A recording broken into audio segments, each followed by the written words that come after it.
Good morning and welcome to Good Morning Lancaster. It is Wednesday the 3rd of December and I'll be heading up shortly to Alexander Square to see the protest over fee rises. But for now, we have Alex and Jess waiting for us back in the studio.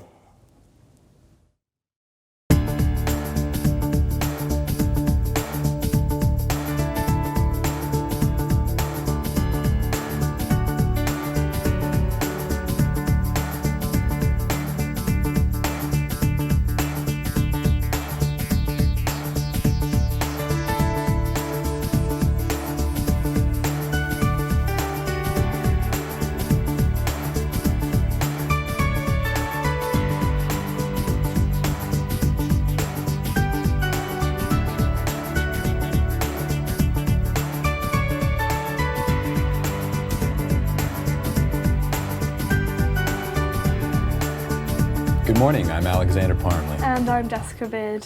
Today we're going to have a longer than normal show to discuss the proposed fee rises in accommodation. We'll be discussing the university's plans to raise tuition fees for international and postgraduate students with Daniel Snape, Scan Comments Editor, Ronnie Rowlands, LUSU VP Media and Communications, and Joe O'Neill, LUSU VP Education. For now, it's time for this week's headlines. Students at Lancaster University have voted against plans to increase campus accommodation and tuition fees. The vote was held at LUSU's general meeting in the Faraday Lecture Theatre last Thursday in response to plans announced by university management just 5 days earlier. The plans were to raise campus accommodation prices by 2.5% and tuition fees for postgraduate and international students by 5%. As a result of the vote, LUSU can lobby the university to either reinvest the profits in student bursaries or to withdraw the plans altogether. Vice President for Campaigns and Communications Ronnie Rowlands said the union would present a financial and moral case against the increases. Lancaster students are preparing to protest against the fee hikes as part of the National Day of Action. Today, within the hour, hundreds of protesters are expected to begin their demonstration in Alexander Square to prevent increases in accommodation prices and tuition fees. The protest, entitled No Fees, No Debt, comes a fortnight after similar student protests in London, where LUSU members presented local MP Eric Olrenshaw with their demands for a fairer higher education system. LUSU has invited other students and academic unions to join today's protest, but insists that the demonstration is being run by the student body and not by any particular organization. After days of campaigning, the results of this year's cross-campus officer and JCR elections were announced on Friday. Some of the highlights of the event included the landslide election of CCO Education Ben Harper with a margin of over 200. There were currently low turnout of just 46 undergraduates in the Faculty of Health and Medicine and the close-run contest for undergraduate representatives at the Faculty of Arts and Social Sciences, which was decided by just 14 votes. However, 16 of this year's 23 CCO positions were uncontested. A complete breakdown of the result is available on LUSU website. Research shows that the Liberal Democrats stand to lose most of their student seats in the upcoming general election.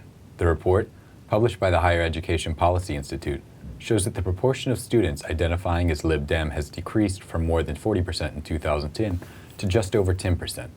As a result, only 3 Liberal constituencies with a high proportion of students are now considered safe seats, including the Deputy Prime Minister's constituency in Yorkshire. The research confirms some of the findings of the National Union of Students, which announced earlier this year that 191 seats could be swung by the student vote alone in 2015. The proportion of students in the Lancaster constituency remains over 20%, while the Conservative majority is below 1%. Friday saw the celebration of Lancashire Day, commemorating the election of the Red Rose County's first Member of Parliament in 1295. Venues throughout the county played host to a number of events, from guided tours and fundraisers to Lancastrian poetry readings and clog dancing.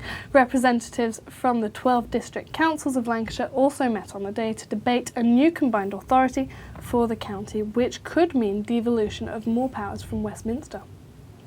We'll be joined shortly by Daniel Snape to discuss the headlines, but before that, we have a short video of the callbacks for West Side Story, which will be running in the theater here on campus during the first week of third term. Lizzie McGee went down to find out more. here at the West Side Story auditions for Lancaster University, and I'm with the project manager right now. So how's it going so far? Great. We've got some great talent here. Lots of girls and guys that are interested in being involved in the musical, which should be really fun when the show comes around in third term. So you're doing the dance auditions today. How far through are you so far? So we've just done the music audition, and we've part of the way through the theatre audition. Dance is later on, but this is the callback. So everyone here has been asked to come back and show their talent once more, so we can look for individual parts that we can put them in the show.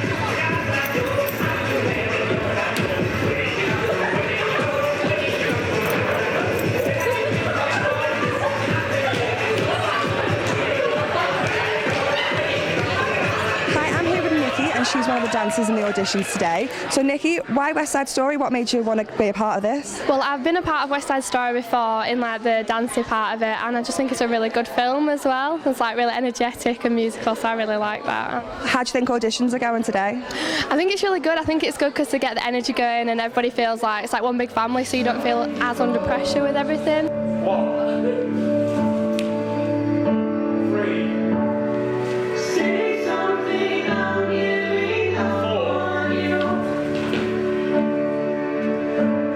6. I'm with Kieran, who's stage manager of West Side Story. Kieran, how do you think it's going today? Pretty well. We've had quite a mixture of talent over the last, Tuesday, Wednesday auditions and now the recalls. I've been sat in the corner doing physics for half it, but when I've been watching the actual auditions, we've had quite a variety, as I say. So you don't see yourself as a dancer now? Oh no, definitely not.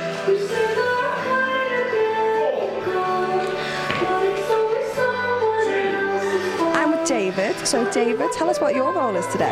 So I'm the musical director of the show, so it's my job to teach the singers all the songs, to kind of nurture their voices and of course put the band together and everything and make sure that it all works musically. And have you worked with West Side Story before, or what plays have you been involved with? I've been involved with sort of Sweeney Todd, Cabaret and a few other shows sort of outside of the university, but I've never done West Side Story before.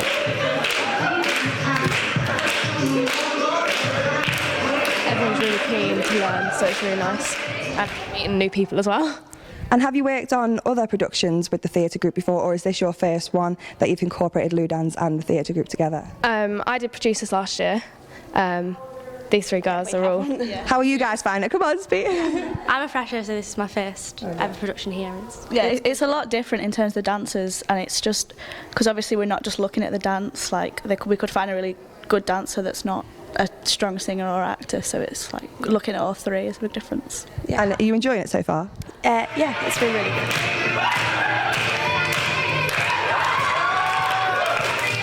Okay, so I'm with the main man, Andy, the director of this fabulous production. So Andy, why did you pick West Side Story? Well, it wasn't actually picked by me, but it's picked by the three execs of the societies kind of come together and form a committee, and then they kind of pick it. But I just love the show, and when the opportunity came up to kind of direct it, I was like, yeah, okay, I'll do it.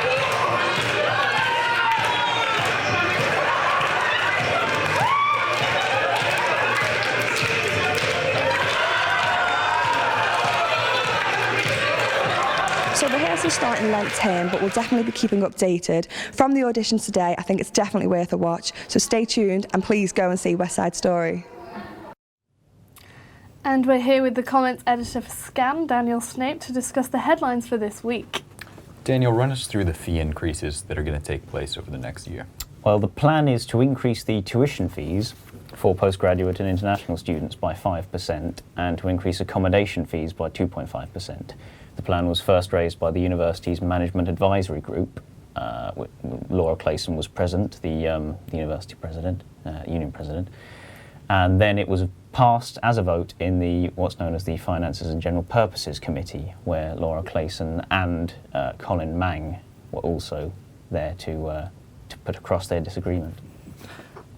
Now, they did hold a general meeting, didn't they, last week? That's so right, yeah. Can you tell us a bit about that and the proposals that were there? The main motion, which was put forward by Ronnie Rowlands, it had a few parts because every motion Lucy passes is effectively a package. On one side there's the beliefs, and then on another section lower down there's the actual solutions.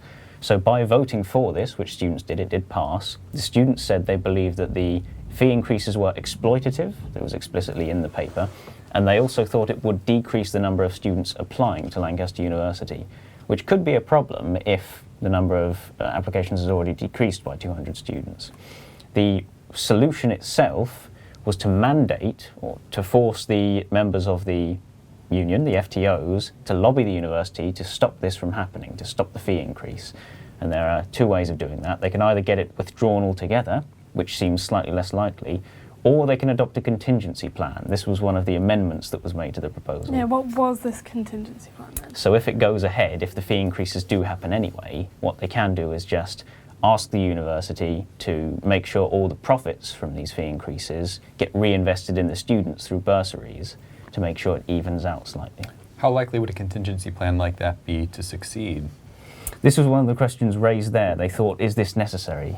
Some of the students did ask, will this just give the university an excuse to go ahead with it? Exactly. But the president, Laura Clayson, did say it seems likely it's going to happen anyway, so the contingency plan is necessary if the union's going to have any input in this at all. And what was the turnout like at the general meeting?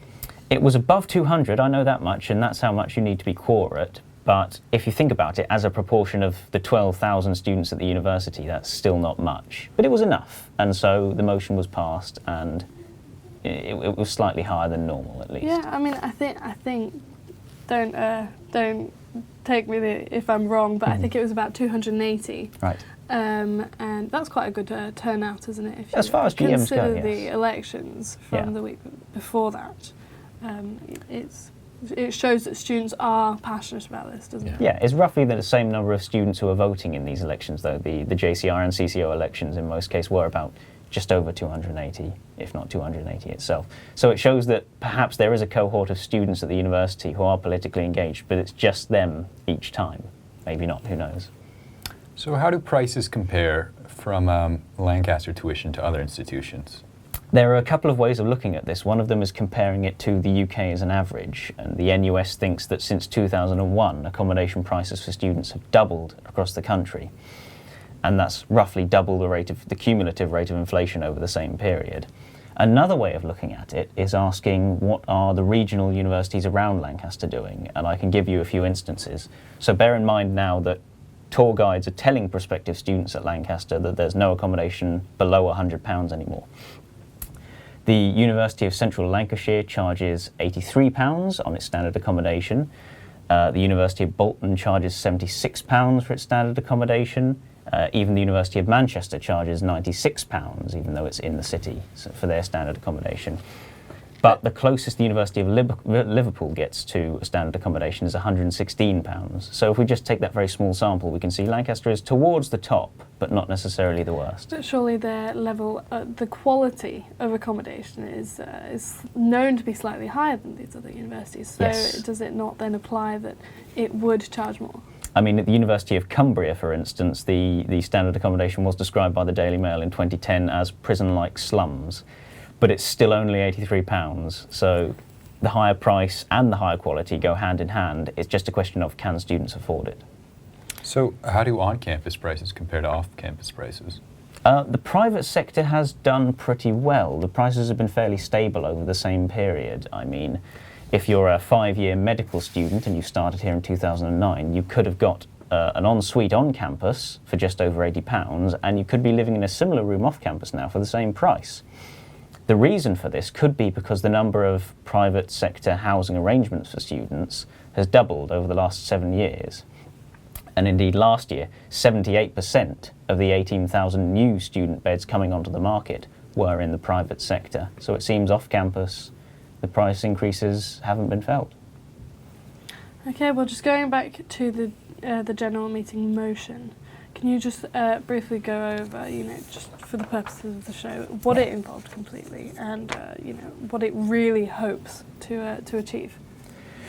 The crux of it really is trying to get the university to move towards the free education way of thinking, because there are two sides to this. There are really two groups working together here. There's the students that want free education, they want no fees whatsoever. And then there's the students on the other side who want the fee increase to stop, but don't necessarily go all the way. I'm not sure how many of them there are. It seems there are quite a few students who are in favour of free education, as we'll learn in the demo later today, starting in about 10 minutes. Yes, well, thank you for joining us today. That's all right. Daniel. We'll shortly be discussing the general meeting, and in particular the motion that got voted through to start a campaign against the proposed 5% increase in charges to postgraduate and international students, and the proposed 2.5% increase to accommodation costs. Here are the highlights of that meeting. Last Thursday saw LUSU's general meeting, in which over 280 people attended. This made it a quorate general meeting. The item on the agenda that everybody wanted to hear about was Ronnie Rowland's proposal to oppose the increase in fees and rent. So I will say, at the moment, this university affords students seats on Senate, UMAG and the LUSU president on other committees, right? The LUSU president sat on several of the committees that passed these changes. The LUSU president opposed them, and she roundly was ignored. We are regularly disregarded by university committees. We are laughed out of Senate. We very rarely have voters on side. They essentially believe that by having us in meetings and patting us on the head, we can feel consulted, right? We can make the case, but they can ignore us. And to be honest, I'm quite, fed up of this university doing that. So my inclination towards this is, let's go, no seriously, let us go all out. These people are worthy of ridicule. They are worthy of ridicule. Marquis Smith, the Vice-Chancellor, is consumed by trying to appear like other universities, and several of the proposals that he puts go completely against the principles that this university was founded upon. And I believe that senior management are worthy of ridicule, and if they're thin-skinned and they're upset about it, and they think that that's not a reason to engage with us, then we'll do it a little bit more, and then we'll ramp it up a little bit more until they have to listen. I do understand that, yes, depicting Marquis Smith as Ebenezer Scrooge is different to how maybe we've engaged with things in the past, but I'd say it's far better, it's very unique, and the university are too used to getting a free pass from the Students' Union. They are too used to turning to the Students' Union and saying, we're not doing that, and the union saying, okay, sure, fine. Well, we're not going to say, okay, sure, fine anymore. We're going to take the fight to them in a surround sound way. If people are worthy of ridicule, do that, and fight on the committees as well. It needs to be stronger simply than having one vote on a committee. Sorry.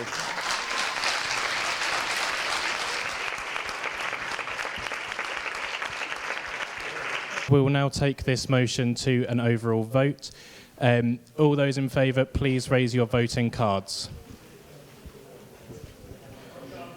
And can you, Subcom, can you count the votes, please? Thank you, everyone. All those against? Any against? Any abstentions? Nope, that motion passes.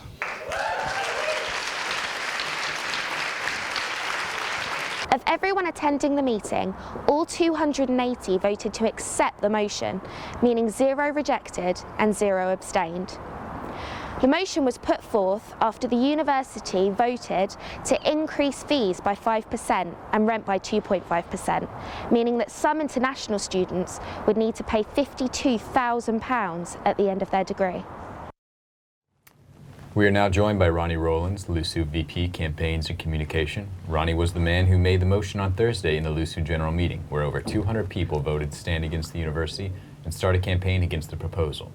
Ronnie, what are your views on the price increase? It's well reflected in the motion, I think. I think that they're obscene, exploitative and elitist, when the only rationale given is to bring us in line with our partner institutions. You have to ask, well, isn't there a whole gamut of people you're ignoring in this decision making, such as the student body, for example? And you only need to take a look as well at the demographic of people who pass this. You look at the University Council, where the final decision was made, which is a body that consists mainly of business owner lords and baronesses, and also people who would never have had to pay for a university education themselves. You can see the disparity, I'm sure. So how do you think these price rises will affect students? Well, they'll have to spend more money on things and yet not have more money to actually spend. There's no, to my mind, to my knowledge, any sort of proposal to increase in-house bursaries or funding for postgrads, internationals or undergraduate students. every year students from a certain socio-economic class receive a £1,000 bursary in February. You might get it and you might enjoy it. I know that I did. And that has been in place since 2008, 2009, has not increased since then. In 2012, a £1,000 rent waiver was included into the access agreement, but rent has gone up since then. Now, one of the arguments they put forward is, well, we're just rising with inflation. Well, what inflation exactly? Because, well, I know there's wage inflation, but there's certainly no inflation on grants or maintenance loans, and students generally aren't working full-time jobs prior to or during university, so it's not like they're suddenly better off and can afford it. It's just becoming less attainable. So do you think less students will apply to housing or to Lancaster as a whole? Well, Lancaster's already seeing a dip in its applications, which I believe is to do with an increase in entry grades. As for undergraduate intakes, I think it's fair to say Lancaster does do fairly well on pricing on accommodation compared to other universities, but then this is not a race to the bottom. Lancaster should be leading the way on this. Essentially, you've got to ask, how much further is this going to inflate? Are the prices just going to go up and up and up until no one can afford it? People will be able to afford it, but they won't be able to afford to do much else. So accommodation prices, I don't think, will deter people. The price of postgraduate study, absolutely. Absolutely. We've had a 9% drop in international students already. We're boasting about being a top 100 university. Well, maybe as the prices get steeper and steeper, international students will possibly look at other institutions that rank more highly than Lancaster and perhaps consider going to those instead if they're cheaper. Or maybe even, you know, staying in their country of origin and studying there and not bothering moving abroad in the first place.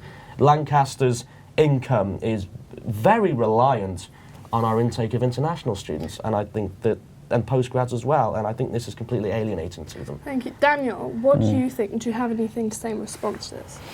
I mean, it's interesting you pick out the fact that the supposed fact that income isn't increasing for these students, because wouldn't it be nice if there was, say, a state postgraduate loan system?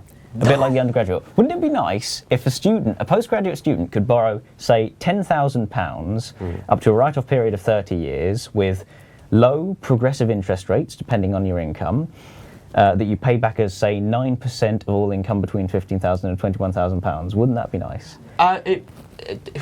Well, it just so happens that the Chancellor in 1 hour is going to declare exactly that in his autumn statement. There is going to be a new state postgraduate loan system, which is exactly the kind of system we need to make these tuition fee rises work. Yes, but you have to understand that you have to think about how students are currently faring, and at the moment many of them will take out career development loans, which they have to pay off more quickly. But to be honest, I'm completely opposed to you paying for education in general, Daniel. So yes, maybe there will be a slightly better situation if there's a state system of loans in place for postgrads, but then you think, well, how long can that be sustained? At the moment, the student loan system is looking to be more expensive than the system that it replaced. The RAB for the postgraduate system has been estimated at 6.9%, which is fantastic. The RAB charge, the Resource and Accounting Budgeting charge, that's the amount students don't pay back in the end. 6.9% for this new postgraduate loan system, which is astoundingly low.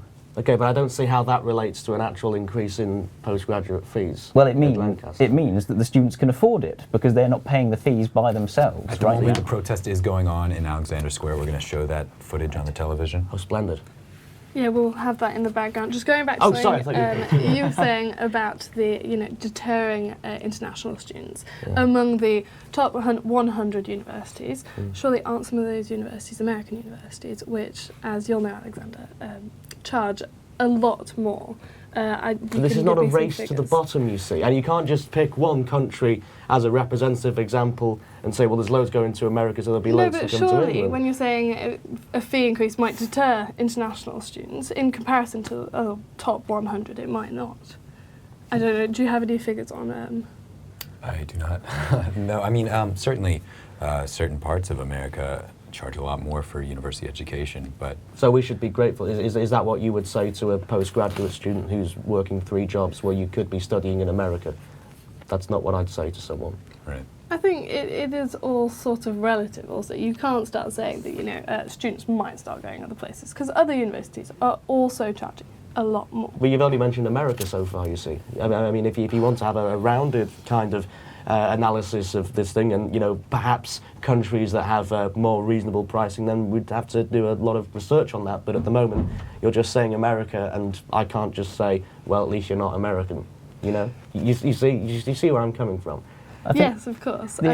Yes. Sorry, if I can. The important thing to bear in mind here is that we're coming into line with other universities in the UK, including the ones in the top 10. Yeah. So as long as we're ever so slightly below those or equal to those, then we're going to see exactly the same number of international students applying as they are. Well, we're not, because we've had a 9% decrease, Daniel. We're yes, running last out of year, but postgrads. this year, the UCAS is reporting an 8% bounce back in the number of EU students coming. I think that was just to a blip. Lancaster in general, or nationally? To universities nationally. Okay, well, Lancaster has certainly been below a lot of trends, certainly in some of the documentation they put out. They're all very anxious. Certain universities, comparable institutions, are taking on more students, and we are not. You said yourself that was a result of the grades, not as a result of the changes to fees. Well, there weren't any changes to fees to refer to back then, Daniel. Now the issue is fees. Last year, well, exactly. the issue was there were grade. no fee changes last year, so we can't say last year's decrease is a result of these new fee changes. Well, no, I'm saying that's not quite what I'm saying. Though what I'm saying is, yes, last year's was because of grades. I think that throwing on a fee increase on top of that, which you seem to be implying, will mean that we'll somehow take on more students. It could happen. You've got students. Look, if there's one thing you don't skimp on in a developing country, as millions of people enter the middle classes, it's your child's education. You will spend as much as you can on that because money is no object there. And so higher prices, it's kind of a Veblen good. It would look like it indicates higher quality of education. No. People do not. I've heard this before. People do not look at universities and see them as being reassuringly expensive. And to be honest, I will say, just in terms of fee rises in general, and it's as I said in my scanned piece, if you increase fees, how's the education going to improve? Are they going to come with a cabaret band and free sandwiches? I was around in Lancaster. I came to Lancaster 2010 when they were charging £3,000 fees. And then I stayed on 3 more years in seminars and lectures and what have you with cohorts of students who were charged £9,000. I didn't notice any sort of palpable difference, I must say. I didn't suddenly, it didn't seem suddenly like the lecturers had all eaten spinach and sprouted mussels and were superhumanly smart. There's no real difference. You can't just keep having students throw money to improve things. Surely the environment on campus has improved there. I mean, if you look at the new buildings, I think it's the engineering building that's going up right now. Which is now smaller than the old one, and yet they're now expecting to take on more engineering students than ever before. Maybe they're better facilities, though. Maybe a better quality. You can have a great quality cardboard box, but you can't fit in hundreds more engineering students. But again, the facilities, again, we sort of throw facilities at students and try and justify the cost. A lot of these things are vanity projects. You look at the learning zone, for example, just a big chunk of glass. What use is that? What use does that actually provide to students when they have bedrooms, when they have bars, when they have libraries, other than looking nice in a brochure? Well, then how do you explain the fact that it's constantly full and packed with students studying? Because it's there, but if it wasn't there, students would just go elsewhere. It's just like putting a nice hat on, Well, People surely would just it was be something we needed, though, on campus. I don't think we ever needed the learning zone, personally. I think there were other ample spaces available. But you can't just throw facilities at people and say, well, there we are, pay more money, because where's our money going? Towards those facilities. How does a new engineering building or a nice learning zone justify fee increases when the university already has a £16 million operating surplus and can well afford it? I've been looking at this, and I think you've completely misunderstood what an operating surplus is for. You don't spend it straight away.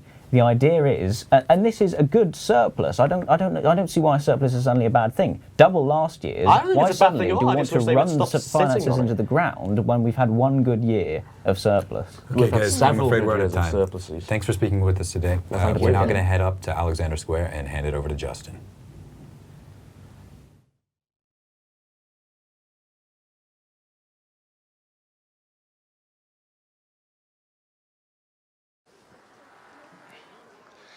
Thank you, Alexander.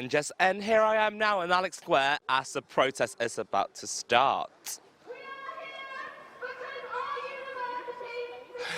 And yes, students hope to share the opposition with the university management over the fees rises.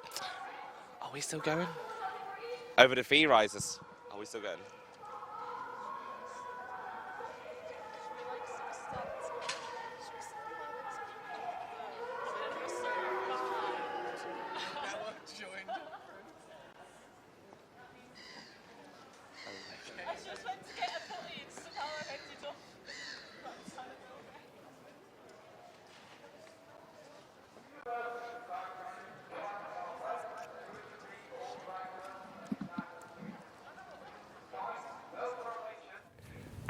Thank you, Justin. We're now joined by Joe O'Neill. Thank you for joining us today. Joe, tell us a little bit about the JCR elections. Is Joe O'Neill mic? The JCR elections and the CCO elections, of course, both important, have just finished. We had, particularly in the academic elections, a whole new raft of, of positions.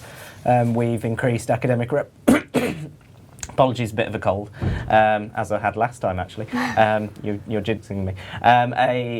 On the academic side, we've had postgraduate students particularly now represented, and we had candidates for almost all of those. In fact, the academic reps were some of the most contested ones. In terms of the JCR elections, I think it was Finesse with the largest turnout again, which was positive, and I think that turnout was relatively good. I don't have the exact numbers off the top of my head now, but I think turnout was relatively good, so it was interesting to see, and I'm looking forward to working with a load more people. Some good candidates then and a good turnout. Surely a good year for it. Yeah, I think it was a very good year. I'm looking forward to working with a lot of people, and as I say, I mean, obviously plugging my own sector, I'm really pleased to be working with a lot more postgraduate students so that we can fix that and represent postgraduates. Were there any surprises in the elections? Because I know that I think it's a county first year got president. Yeah, it's well. Which is often unheard of. I wouldn't like to speculate on candidates or who won and or who didn't win. I think in the end, everyone who won deserved to win, and it was good to see a first year involved and winning as president. So, yes. Okay, now going back to the discussion we were having earlier about the obvious increases in tuition fees and rent prices, you must, as VP Education, you must be pretty involved. Can you tell us what you've been doing, or Lucy's been doing? Yeah, I have been to Parliament to speak to our MP. We handed him 333 letters, which is the exact number of his majority, to remind him actually that higher education and education in general is a public good. We had this discussion last time, and I think you may never actually agree with me on this, Jess. That education is a public good and should be free. I think that not only free, but properly sustained. And when you look at things like corporation tax in this country, we're the lowest in the G7, and by 2016 we're going to have the lowest corporation tax. We're going to have half the corporation tax of the USA, for example. So businesses aren't paying their way either. If you actually raised and ended the cuts to corporation tax and brought them back to 2010 levels and ended tax avoidance, you could fully fund the higher education system just by doing that. Now, the argument that was put to me was that if you raise corporation tax, then corporations will all flee, but they weren't fleeing in 2010, so I don't see why they would suddenly leave if we were asking them to pay a bit more. And I mean, it's all very sort of idealistic, and it would be brilliant. It's not idealistic. It actually makes business sense, because the fee system has cost more than having free education since it was brought in because of lost loans. It doesn't make sense. It's expensive to administer, and we're losing money because of it. It makes no sense. Surely right now we can't jump from one to the other. You quite easily could, Jess. You're ignoring what I've just said. That no, it would but have the been, losses in the short term would be great. The losses in the short term huge. The losses in the short term to a state are actually relatively little, because states can borrow at really great rates, and it has cost us more by doing this. Not just raising fees in terms of 3 to 9. Charging anything at all has cost more than doing it for free. So what do you class in these fees? Would you say international students don't have to pay any fees? I would say that international students perhaps would have to pay fees, although, you know, lots of countries actually don't charge international students or charge them highly discounted rates. Surely that's where we get all the money from, though. The international students who then bring it in. International students bring money in, yes, but the system as a whole, including international students, is running at a loss. So the money case doesn't stand up. If we'd done it free, it would have worked. It would have been cheaper. So the money case that's put forward consistently, it doesn't work. To me, it's about saddling people with debt. To me, it's about saying, you can't expect this free, because if you expect this free, then you know, what else will they expect free? Like an NHS that we're now selling off. So I don't think the money argument stands up at all. We can afford it. We're the 6th richest country on the planet, and other countries can afford to do it. I mean, in Spain, for example, where I grew up, it's about £800 for your entire degree, and you get an £8,000 no questions asked bursary. So would you not be happy in paying a smaller fee? Something that's maybe more relative to what you get and the quality of what you get. And no, because as I say, even when we had fees at 1,000, it was 1,500, I think, or something when Labour introduced it in 2001. That still has cost more than doing it for free. The loan system doesn't work because it's not paid back. But surely if it was a loan that people could pay back, if it was something that, you know, more achievable, then they could run at a profit. It wouldn't be free, but a lower tuition fee, so people would pay it back, and then they're running it at less of a loss. Well, you look at the system in a whole and you say, okay, let's saddle people with debt, so then they have less spending power, so they're not actually paying stuff. Because you have to take into account people who say, this is a common argument, is, well, I didn't go to university, why should I pay for other people to go to university? Yes. Well, okay, I went to university, I'm statistically more likely to earn more, so I'm more likely to pay more in tax in the first instance, I'm more likely to have more spending power, so you're paying more anyway, and it saves the state money to do it for free. Surely students that are studying something like medicine, and that requires a lot of money to be put into the programme, should they not be paying anything? Should taxpayers be paying for them to then go on and earn more? Well, taxpayers already are paying for them because their fourth year is covered by the NHS, and the NHS subsidises a lot of the education in the workplace. Every year. Well, again, the NHS heavily subsidises it. If you want to say, let's saddle doctors with a load of debt so that they actually don't want to study and learn in this country, then that's fine, but the NHS would collapse if we did that. But with a job like a doctor, you'd know that you'd get the money back, and you could pay off the loan fairly easily. So what's the issue there? Why would they not want to take in the short run a loan and then pay it off with a higher job? Well, I've already said that actually the whole system could run for free and it would be cheaper than what we're doing. So again, I will take the money out of it. It comes down to a question of what do you view. Could with a profit rather than. I don't personally view everything about profit. I actually view things about public good as well. We're in a capitalist society. You've got we're to in a capitalist society with a socialist healthcare system. Yes. Actually, I don't subscribe to the idea that everything should be about money. Everything should be about what does it cost the state. Because if we then come back to what I'm saying, Jess, if you listen, is that the capitalist system is costing the state money. So actually, this is a socialist system because the state is subsidising education under the guise of debt.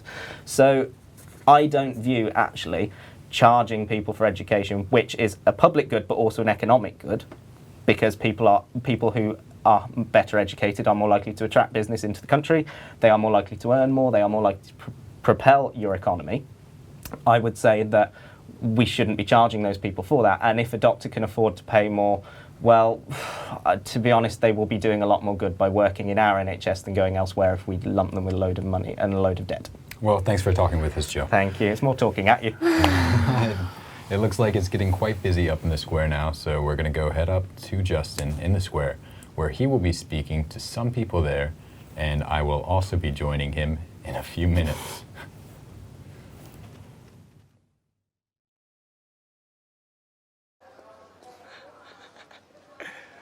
So, here I am, and with Tom Fox and Lizzie. So, what do you guys think about this? About the increases? Yes. Obviously, they seem to be quite unjustifiable, especially the reason given, which is to put Lancaster in line with its competitors. We never quite seen who our competitors are. Our competitors seem to change depending on what sort of unjust policy it is the university wants to enforce on us. So in this case, we seem to just be hiking up fees for postgrads and international students because we can, which obviously we're not too fussed on. It's not great, isn't it? And Tom, what do you think is going to be, what do you want, what would you like to happen after today's protest? Well, ideally for them to back out of the decision they've made and to withdraw and decide that they're going to listen to the students who have, voted against this. And I think hopefully if we see more numbers come and, we get our voices heard as a student body, that they'll listen. I mean, I've not really got a lot of hope for it. They haven't listened before, and I'm not sure how much of an impact this will make. But hopefully, if anything, it'll bring students together, and we can keep making these impacts. And then we can keep going through next term if they haven't changed their decision, and just keep fighting them on this. Okay, and surely with such a big issue, you would hope to have a massive turnout, wouldn't you, with students in terms of that? And at the moment, I can see a lot of people gathering around Alex Square already. So, what are the numbers you're hoping for today? I'm not quite sure what we're hoping for, certainly from like the students, because obviously I am now a Students' Union officer, Tom used to be, and we were really pleased to see a call at General Meeting last week so that the Students' Union could actually pass policy to oppose these increases. I think the fact that we've got so many people here today is actually, this is more than I thought we'd have, so we've already done better than I was expecting. And I think, like you said, it's hopefully just a case of getting people interested, but also keeping them interested, because we can't just be short-sighted on this and see it as a one-issue thing. This ties in as well with wider campaigns that we're going to have to do across the year leading up to the general election, and saying that actually it's not just at Lancaster that students are getting a bad deal, it's all across the country, and we really need to make our voices heard when May comes along. It is a massive issue to be dealt with, and thank you so much, guys. I hope you enjoyed the protest today, and I'll catch you guys around. See you later. And now we have Polly. Hello, how are you doing? I'm all right, thanks. And are you excited for the protest today?